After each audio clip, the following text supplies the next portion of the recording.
नमस्ते दोस्तों, आप देख रहे हैं हमारा चैनल लेन देन न्यूज़ और मैं हूं आपका दोस्त दिनेश महेश्वरी। दोस्तों, हमारे चैनल में आपका स्वागत है। दोस्तों, पिछले काफ़ी समय से आप लोगों की डिमांड थी, सुझाव थे। आज इन्हीं बातों की जानकारी देने के लिए हमारे साथ हैं कमोडिटी एक्सपर्ट व्यापार दूत कोटा से मुकेश जी भाटिया। मुकेश जी नमस्कार।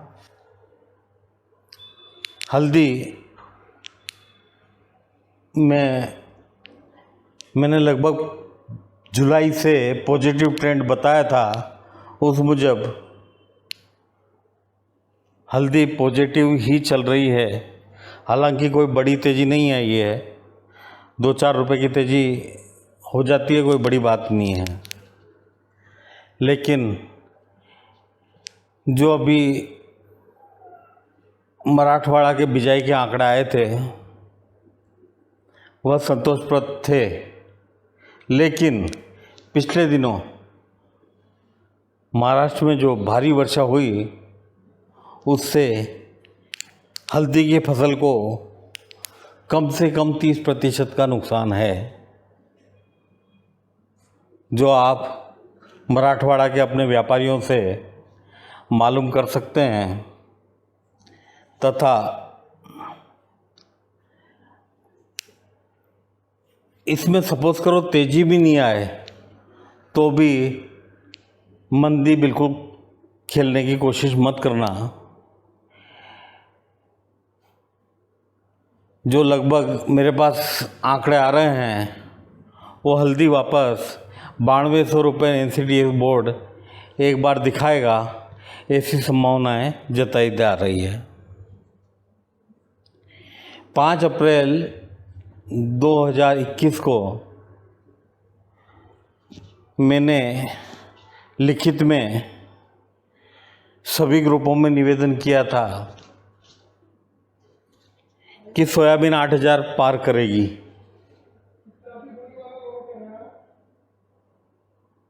लोगों ने उस समय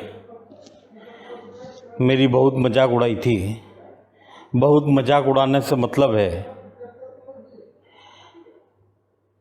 कि भाटिया जी, आपका काम तो सिर्फ स्पाइसेस का है, तो आप सोयाबीन का आकलन कैसे कर सकते हैं? लेकिन कई चीज़ें गॉड गिफ्टेड होती है, वह हम उस फील्ड में काम नहीं करते हैं तो भी एक मोटी समझ हमेशा रहती है।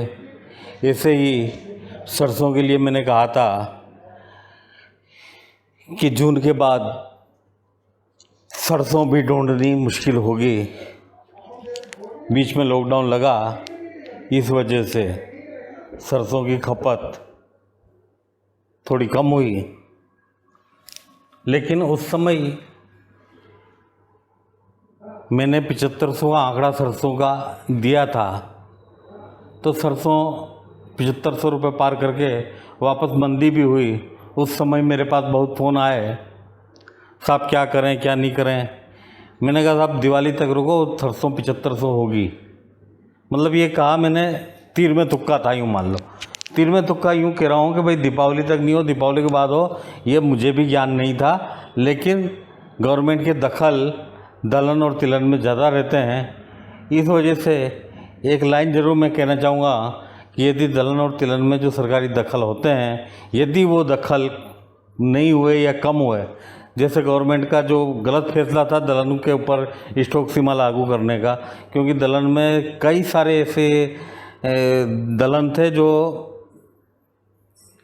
MSP से भी नीचे बिक रहे थे। इसके अलावा कुछ व्यापारी, गजेंद्र सिंह शेखावत, कुछ व्यापारी पीयूष गोयल व अन्य मंत्रियों से मिले तथा उन्हें निवेदन किया कि साहब इसका आप आयात खोल दो, इसकी इंपोर्ट ड्यूटी कम कर दो।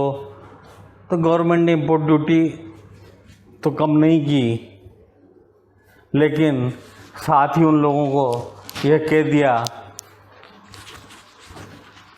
कि मित्रों, हमारे मोदी जी का सपना 2022 में किसानों की आय दुगनी करने का है।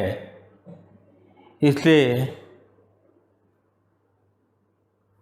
हम इंपोर्ट ड्यूटी या इंपोर्ट आयात खोलना ये कवायद न करके सिर्फ स्टॉक सीमा लागू कर देते हैं। उससे थोड़ा बाज़ारों को, तो वो तेल में जो स्टॉक सीमा लागू करनी चाहिए थी, तेल में ना होकर के वो दलहन में हो गई। क्योंकि दलहन वालों ने, आप जिस डॉक्टर के पास जाओगे उसको अपनी बीमारी बताओगे, तो दलहन वाले गए, दलहन वालों ने अपनी बीमारी बताई, तो उन्होंने बीमारी का सोल्यूशन कर दिया। तिलहन वाले, क्योंकि तिलहन में बड़े बड़े प्रोड्यूसर हैं, प्रोसेसर हैं, तो उन लोगों को आनंद आ रहे थे, और आनंद आना स्वाभाविक भी है। ज़िंदगी में कभी सरसों के भाव उन लोगों ने 7500 विचार नहीं किए थे, या सोयाबीन के भाव 8000 विचार नहीं किए थे। उसके बावजूद सरसों सोयाबीन दोनों ने अपनी चाल पकड़ ली। सोयाबीन तो आज 1-2 मंडियों में 12,111 रुपये बिकी है।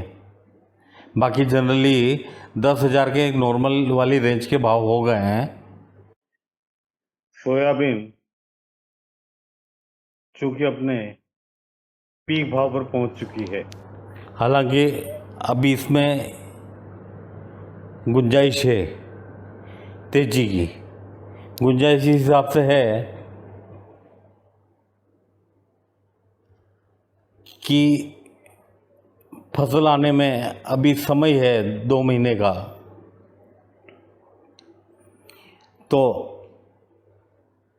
पुराना माल इन लोगों के पास इतना बचा नहीं है, किसानों के पास या व्यापारियों के पास या प्लांटों के पास, तो इसको 15,000 भी ले जाएं तो बड़ी बात नहीं है। सरसों 7500 दोबारा हुई, फिर भी 8,000 रुपये का लेवल पार करने के बाद रुकना चाहिए। इस पॉइंट पे यदि रुकती है तो पक्की तेजी की तरफ जाएगी, तथा सरसों के भाव दीपावली तक 10,000 रुपये हो जाएंगे। बाकी मेथी हुई, कलौंजी हुई, मेथी 8,000 रुपये निश्चित रूप से बिकनी है, या कलौंजी 300 रुपये बिकनी है। लेकिन हर चीज़ अपना समय लेती है, हर चीज़ टाइम लेकर के चलती है, इसलिए किसी भी चीज़ में हड़बड़ी ना करें। ऊंचे भाव पर फूंक फूंक के कदम रखना लाजमी है, लेकिन चूंकि पुराने स्टॉक की कोई भी जिन्स में मार नहीं है, इसलिए कोई बाज़ार बढ़ते हैं तो इसका मतलब ये नहीं कि बढ़ने के बाद घट गए तो इसका मतलब मंदी आ गई, ये नहीं है। मंदी आ जाए तो वापस बाज़ार अपने आप को कवर कर जाएगा। जैसे चने के लिए मैंने कहा था, और आज भी कह रहा हूँ कि चना अप टू दीपावली लगभग मुझे 6500 रुपये समझ में आता है। और उसके सबसे बड़े कारण ये है कि आबादी बढ़ रही है, हम लोग जितनी पैदा कर रहे हैं, हमारा आकलन जो बैठता है वो गलत बैठ जाता है। आबादी बढ़ रही है तो कंजप्शन बढ़ रहा है, कंजप्शन बढ़ रहा है तो कीमतें बढ़ रही है। यही हाल एक्सपोर्ट का है। एक्सपोर्ट में 309% की ग्रोथ आई है इंडिया की, ओनली एग्री कमोडिटी में। बाकी और कमोडिटी में तो क्या है क्या नहीं है ईश्वर जाने। तो एक्सपोर्ट भी बढ़ रहा है और हमारी जो देश की कंजप्शन है वो भी बढ़ रही है। इसलिए 2021 और 2022 में निश्चिंत होकर व्यापार करें। कोई बड़ी तेजी मंदी नहीं होगी, बड़ी मंदी नहीं होगी, तेजी का मैं नहीं कह सकता, कोई बड़ी मंदी नहीं होगी। 2022 दीपावली तक यही आलम चलेगा बाज़ारों का, यही उथल पुथल बाज़ारों में चलेगी, क्योंकि पूरा विश्व खाद्य संकट से गुजर रहा है, तथा खाद्य संकट को दूर करने के लिए भारत एक बहुत बड़ा पॉकेट है जहां क्वालिटी और क्वांटिटी दोनों मिल जाती है। तो लगभग जो बात मुझे कहनी थी मैंने कह दी, बाकी तो बातें करना अच्छा नहीं है। बाकी मोटा मोटा चने का 65 रुपये का टारगेट रखें, धनिए का 8,000 का टारगेट रखें, कलौंजी 300 रुपये पे कायम रहें, तेजी मंदी से ना डरें। मेथी में निश्चित रूप से 8,000 के पाव पार करेंगे। हल्दी में बड़ी तेज़ी नहीं आए, लेकिन हल्दी में ट्रेंड पॉजिटिव ही रहना है। बड़ी तेज़ी की बात इसलिए नहीं कर रहा हूँ, हालांकि हम लोग हल्दी का काम करते हैं और हल्दी का व्यापार धनिये से भी ज़्यादा है इस वर्ष, तो फिर भी जो वहाँ लोकल में व्यापारी हैं या जो विश्लेषक हैं वो ज़्यादा बेहतर तरीके से हल्दी की व्याख्या कर पाएंगे। बाकी हमारे एक मित्र हैं, वो आज भी मंदी के भाषण गा रहे हैं और इंडिया में उनका नाम माना हुआ नाम है। बावजूद इसके इस तरह की बचकानी बातें व्यापार में शोभा नहीं देती है। आपको जो लग रहा है विषय वस्तु पे बोलो। मैन्युपुलेटेड होके किसी कंपनी विशेष के लिए या किसी ग्रुप विशेष के लिए आप लोग गलत आकलन निकाल के और सब पब्लिक को देते हैं, तो निश्चित रूप से ये परिपाटी गलत है। मराठवाड़ा में सोयाबीन में नुकसान है, मराठवाड़ा में हल्दी में नुकसान है तो है। अब इस चीज़ को मतलब 125% साहब बिजाई हो गई, ये हो जाएगा वो हो जाएगा। अजी साहब, भारत की आबादी भी बढ़ रही है। हम आज गवर्नमेंट 1 अरब 35 करोड़ आदमी तो मानती है। बाकी मेरा व्यक्तिगत आकलन है कि 1 अरब 40 करोड़ के ऊपर आबादी हम लोगों की पहुंच चुकी है और डे बाय डे आबादी हम लोगों की बढ़नी है। इसलिए कंजप्शन निश्चित रूप से बढ़ेगी। तो डर न रख करके अपना मन खोल के संभल के सारा व्यापार करते रहें। तो दोस्तों, उम्मीद है आपको ये जानकारी पसंद आई होगी।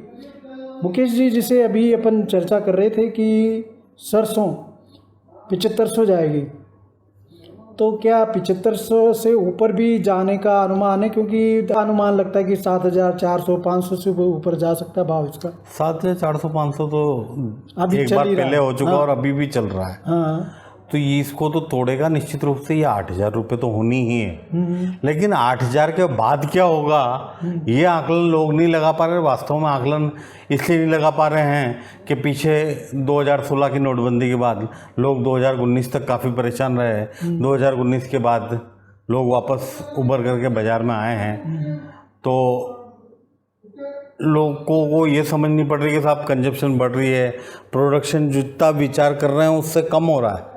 मतलब जो मोपा के आंकड़े आते हैं, सोपा के आंकड़े आते हैं, उन आंकड़ों में कई विसंगतियां नज़र आती है, लेकिन कोई प्रभावशाली संगठन के रूप में उनका विरोध करने वाला नहीं है, इसलिए उनके आंकड़े बाज़ार में चल जाते हैं। उसमें जो आदमी समझता नहीं है वो चपेट में आ जाता है, और जो आदमी समझता है, कुछ जो कमोडिटी के एक्सपर्ट हैं वो वास्तव में कुछ विशेष कंपनियों को फ़ायदा पहुंचाने के लिए गलत आंकड़े देते हैं। ये सच है, ये सच है। हाँ, ये हमने भी कई बार नोट किया है और शायद आपको भी ये बात समझनी चाहिए। इसलिए कई बार आंकड़े जो बड़े बड़े एक्सपर्ट बैठे हैं इंडिया के, वो कुछ कंपनियों के लिए ही काम करते हैं और वो गलत भ्रमित करने वाली रिपोर्ट आपको देते हैं। मुकेश जी, एक चीज़ और मेरे को समझ में नहीं आ रही है कि इस बार सोयाबीन जो है 10,000 के आसपास पहुंच चुकी है, तो आप बता रहे हो कि दिवाली तक ये 12,000 का आंकड़ा छू सकती है। 12,000 का आंकड़ा भी पार करने की तैयारी में है। हाँ, तो उसके जब तक नई फसल नहीं आ जाएगी 15,000 का आंकड़ा ऐसा लग रहा है कि आ जाएगा। हाँ, ऐसा लग रहा है कि आ जाएगा, क्योंकि ये सटोरियों के हाथ में चला गया पूरा व्यापार। तो दोस्तों, ये जानकारी हमारे जो एक्सपर्ट हैं मुकेश जी भाटिया उन्होंने दी है। उम्मीद है आपको इस बार ज़रूर संतुष्टि मिलेगी। धन्यवाद। और फिर भी कोई बात हो तो आप लोग, मेरे मोबाइल नंबर हमेशा हर वीडियो के साथ दिए जाते हैं, आप संपर्क कर मुझसे व्हाट्सएप के मार्फत या फ़ोन करके हाँ पूछ सकते संपर्क कर सकते हैं। मैं 24 घंटे आप लोगों के लिए अवेलेबल हूँ। तो दोस्तों, नमस्कार।